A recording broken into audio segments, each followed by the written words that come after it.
สวัสดีครับพบกับช่อง AEN อีกแล้วนะครับมาช่วงเทคนิคช่างง่ายๆนะครับAEN นะครับตัวนี้เนี่ยมาติดแผ่นเจ้าตัวลามิเนตลามิเนตเป็น PVC นะครับตัวนี้ค่อนข้างแข็ง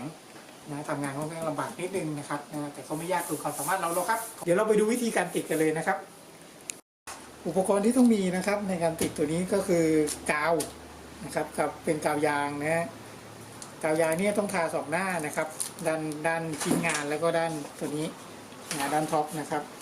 ปัญหาคือขี้ฝุ่นต้องปัดขี้ฝุ่นให้หมดเลยนะครับอันนี้วัดตัดเฉยๆกาวยางตัวนี้เนี่ยสั่งมาจากท็อปปี้เลยนะครับในตะกร้าด้านล่างนี้เลยนะครับโดยมีปริมาณนะครับปริมาตรก็อยู่ที่500 กรัมแล้วก็ประมาณ100 กว่าบาทเรามาลองกันเลยอันดับแรกนะครับต้องตัดก่อนตัดประมาณเนี่ยนะครับตัวนี้เป็นโฟเมก้านะครับแบบ PVC ตัวนี้จะหนาพิเศษหน่อยนะครับมันจะหนา 0.5 นะครับเราก็มาตัดเลยแต่ตัวนี้เนี่ยที่บอกตามตรงเลยนะครับมันค่อนข้างจะติดยากนิดนึงเนื่องจากว่ามันแข็งมันต้องใช้ที่เป่าลมร้อนช่วยนะครับอุปกรณ์ที่ต้องใช้ก็มีคัตเตอร์มีกรรไกรแล้วก็กาวแล้วก็มีคัตเตอร์ปัดมันก็ติดตอนแรกเราก็วัดตัดก่อน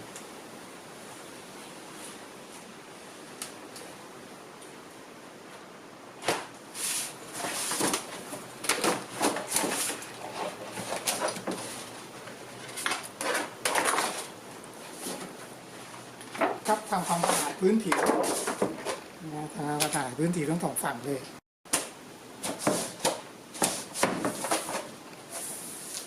อย่าให้มีเม็ดฝุ่นเลยนะครับตัวนี้ถ้ามีเม็ดฝุ่นติดแล้วมันจะเป็นตุ่มเป็นไม้เขียวนะครับตัวไม้เขียวแล้วก็มาทาตัวแฉลกเพื่อไม่ให้มันดูดสีดูดกาวแล้วก็ทำความสะอาดสักหน่อยครับทำความสะอาดดีๆเลยนะครับไม่มีเม็ดฝุ่นเลยแล้วก็เทไปเลยครับ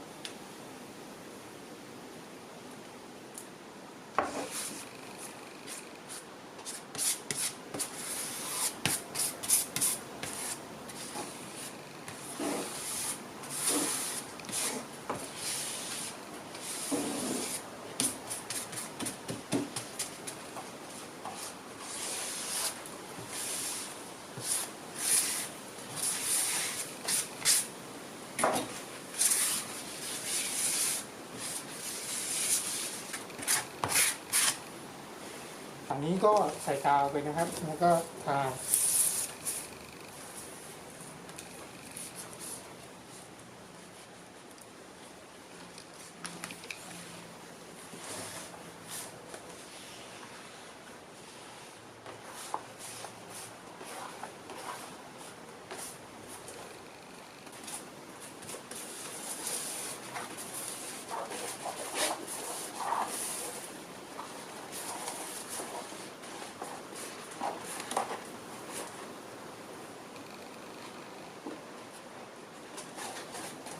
กาวให้สม่ำเสมอกันนะครับใช้กองหนาๆเป็นกำจ่องมันติดแล้วมันจะได้จากนั้นนะครับพอมันบาดครับก็เอามาวางโดยวางไม้ขั้นไว้ก่อน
นิดนึง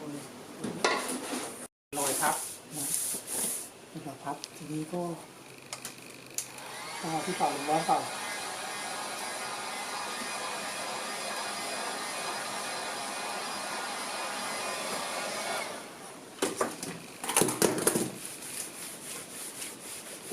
อันนี้เนื่องจากว่ามันเป็นของเก่า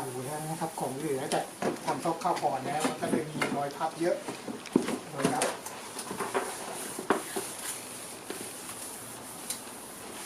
ก็ต้องแก้ไขกันนิดนึง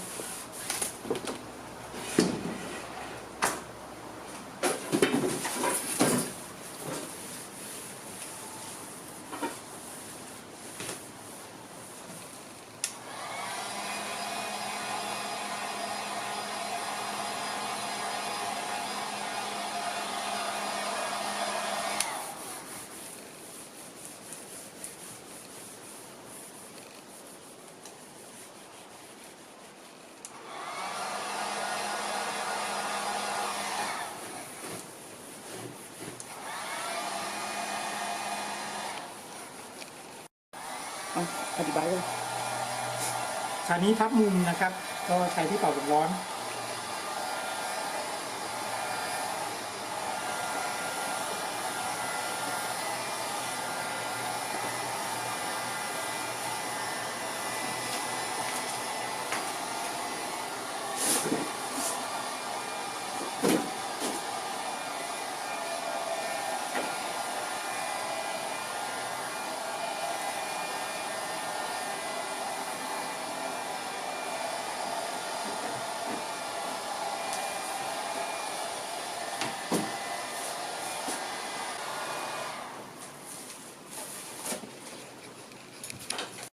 เคล็ดลับนะครับเวลาเก็บคราบกาวนี่นะครับมันจะมีคราบกาวเลอะซึ่งหนีไม่ได้อยู่แล้วครับ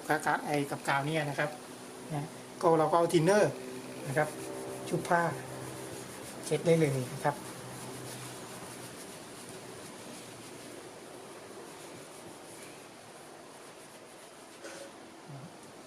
มันจะค่อนข้างถ้าติดนานๆแล้วมันจะออกยากนิดนึง